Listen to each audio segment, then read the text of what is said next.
મીઠી મધુરી વાત ભાગ 52 વચનામૃત વડતાલ 11.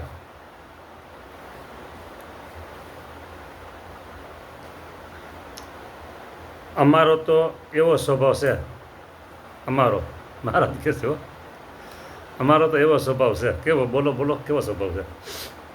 એક તો ભગવાન ને બીજા ભગવાનના ભક્ત ને ત્રીજા બ્રાહ્મણ ને ચોથો કોઈ ગરીબ મનુષ્ય. એ ચારથી તો અમે અતિશય બીએ છીએ. રખે એમનો દ્રોહ થઈ જાય નહીં. બહુ બીએ છીએ. ભગવાનથી બીએ છીએ. સાંભળો, એક તો ભગવાન, પેલું જ ભગવાન નામ આવ્યું, એનો દ્રોહ ન થઈ જાય, અમે બીએ છીએ. ભગવાનનો દ્રોહ થાય ખરો?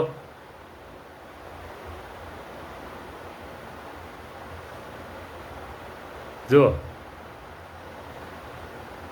ભગવાનનું કરતા પણ હોય અને ત્યાં આપણે બીજાનું કરતા પણ લઈએ, આ ભગવાનનો દ્રોહ છે. પછી એમ કીધું કે તમે ગામના પટેલ છો, તમારી પટલાઈ ન રહેવા દે તો એ પટેલનો દ્રોહી. એમ સર્વ કરતા હરતા એક ભગવાન છે, બરાબર? એ ભગવાનનું કરતા પણ મૂકી અને બીજાનું જેટલું કરતા પણ માનીએ આપણે, એ ભગવાનનો દ્રોહ છે.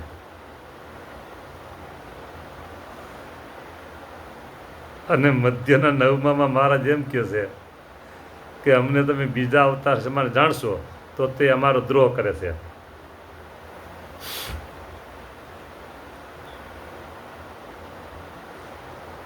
ભગવાન સ્વામિનારાયણને આપણે એમ કહીએ કે ભગવાન સ્વામિનારાયણ, બરાબર, અવતાર બધા એક જ છે. હા, ત્યારે આ રૂપિયા આવ્યા હતા, ત્યારે આ રૂપિયા આવ્યા છે, અત્યારે પેલા આ રૂપિયા હતા, આ રૂપિયા ત્યારે આ રૂપિયા છે, તો એક જ ભગવાન. એટલે ભગવાન સ્વામિનારાયણ તમે બીજા સરખાવ્યા, એ ભગવાન સ્વામિનારાયણનો દ્રોહ છે.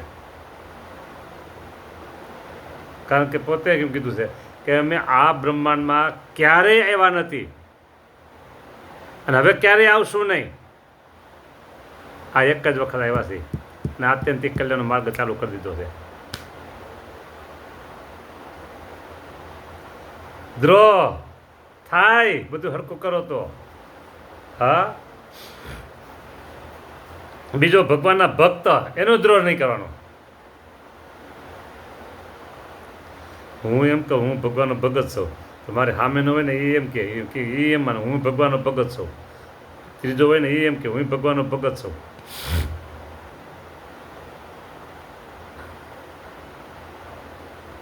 ભગવાનના ભક્તના બે લક્ષણ જોવાના, બે જ, વધારે નહીં.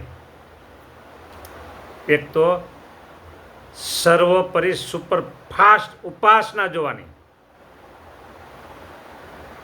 અને બીજું ભગવાનની આજ્ઞામાં કેટલા રહેશે એ જોવાનું. ત્રીજું જોવું હોય તો ભજન ભક્તિ જીવન કેટલું ભરપૂર છે આ જોઈ લેવાનું. અત્યારે હાલો એનો દ્રોહ થયો. બે કીધા. ત્રીજા બ્રાહ્મણ. સત્સંગી જીવનમાં બ્રાહ્મણનો મહિમા બહુ ગાવામાં આવ્યો છે.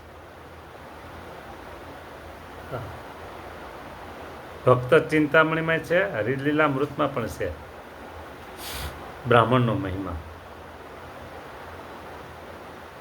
મૂરખ બ્રાહ્મણ હોય, કેવો મૂરખ બ્રાહ્મણ હોય, તોય એનો દ્રોહ કરવાની ના પાડી છે. બીજ તો બ્રાહ્મણનું છે ને, તો એનો દ્રોહ નહીં કરવાનો. આ ભગવાન સ્વામિનારાયણની કરુણા. અને ચોથો છે કોઈ ગરીબ મનુષ્ય. ગરીબ બે પ્રકારનો સમજો. એક તો સ્વભાવથી ગરીબ છે, કોઈનો બદલો લેતો નથી, અને ત્રીજો આર્થિક રીતે ગરીબ છે. લોકો આર્થિક રીતે ગરીબ હોય કે સ્વભાવથી ગરીબ હોય, ઠેબે ચડાવે છે. જોયું છે. અને અનુભવી છે. બોલો.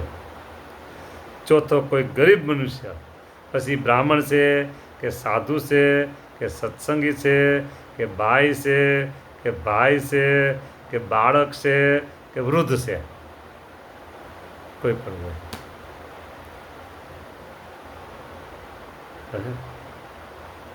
એની લાચારી હોય, તમને કાંઈ નહીં બોલે, તમે ગમે તેમ કરશો તો ખૂણામાં જઈને 2 આંગળા પાડી લે, દડ 2 આંગળા.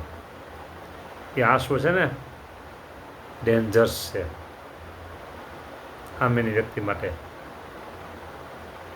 હા,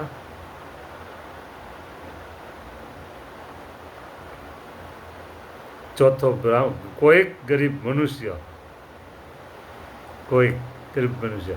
પછી સત્સંગી છે કે નથી સત્સંગી જોવાનું નહીં, સાધુ છે કે હરિભગત છે કે પાર્ષદ છે કે બ્રહ્મચારી છે, કોઈ છે સ્વભાવથી ગરીબ, બદલો લેવા ના ઈચ્છતો હોય.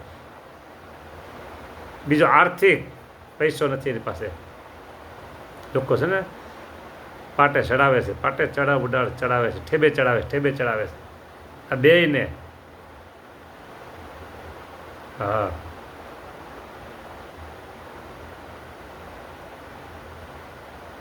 બહુ સમજ જેવી વાત છે. કોઈનો ગરીબનો દ્રોહ ન થઈ જાય.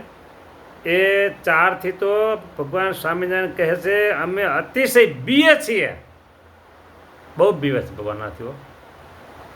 જે રખે એમનો દ્રોહ થઈ જાય નહીં હો. અને એવા તો બીજા કોઈથી અમે બીતા નથી. કેમ જે એ 4 વિના બીજાનો કોઈક દ્રોહ કરે તો તેના દેહનો નાશ થાય, પણ જીવ નાશ પામે નહીં. અને એ 4માંથી એકેયનો જો દ્રોહ કરે તો તેનો જીવ પણ નાશ પામી જાય છે. બોલો. તારી પાસે 5 પૈસા છે એટલે તું તો કામ હાલસ બરાબર, અને બીજાને એમ કે એ સ્વપ્નમાં છે, આમ છે, તેમ છે, સ્વપ્ન આવ્યું હતું, ઓલું આવ્યું હતું, તે આવ્યું હતું. તારી પાસે 5 પૈસા આવ્યા એટલે તું આમ બોલસ ને. હા, જ્યારે તું એમ બોલસ ને બીજા પ્રત્યે બરાબર, ત્યારે એનો આત્મા શું બોલે છે એ તને નથી સંભળાતું.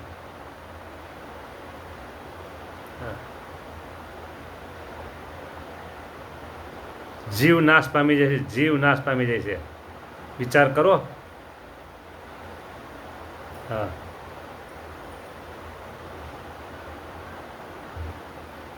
ભક્ત બ્રાહ્મણ એ 2 વચ્ચે આવ્યા, અને ભગવાન પેલું આવ્યું અને ગરીબ છેલ્લે આવ્યું.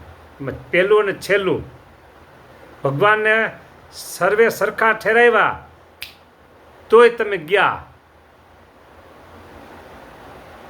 એટલે પહેલો પ્રશ્ન, એટલે પહેલો મુદ્દો, પેલું નામ એ ખાસ સમજવા જેવું છે. અને છેલ્લું ગરીબ મનુષ્યને ન દુખાય.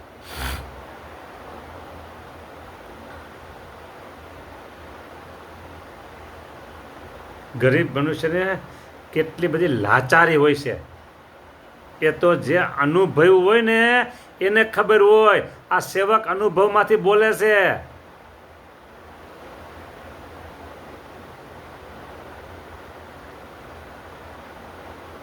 પડી જાય. હા, પડી જાય. દડ દડ દડ દડ એક કરે 3 4 પડી જાય. રોકી રાખ્યા હોય.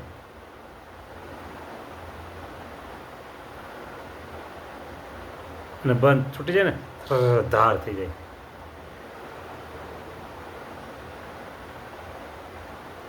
જીવ નાશ પામી જાય છે, જીવ નાશ પામી જાય છે.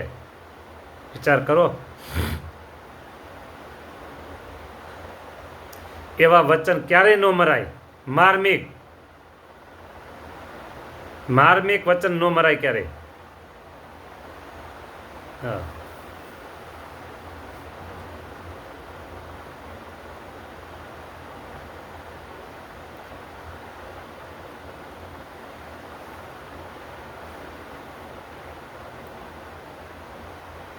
મહારાજ પોતે એમ કહે છે કે મેં બીજા કોઈથી બીતા નથી. કેમ છે એ 4 વિના બીજા કોઈનો દ્રોહ કરે તો તેના દેહનો નાશ થાય, જીવનો ન થાય. બોલો.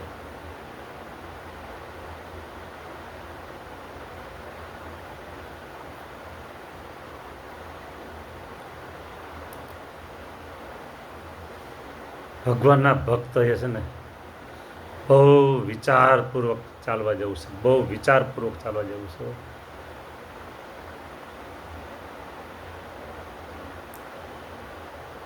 પહેલો મુદ્દો ભગવાનનો દ્રોહ. જ્યારે તમે સરખા ઠેરાવો છો ને એટલે દ્રોહ થાય છે. બોલો.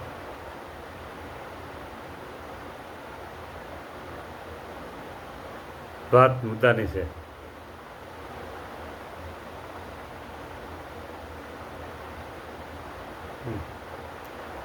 બ્રાહ્મણ છે ને, બ્રાહ્મણ એને દુખવાની ક્યારેય. ભક્ત હોય, ભક્તને નહીં દુખવાના. હવે પછી વાત બદલે છે ને એટલે હું આ લાંબુ કરું છું અને મારો સમય થઈ ગયો હવે. બરાબર. એટલે આ કથાના કે વિરામ આપીએ છીએ. પછી નેક્સ્ટમાં મુક્તાનંદ સ્વામી પ્રશ્ન પૂછ્યો અને શ્રીજી મહારાજ એનો જવાબ આપે છે.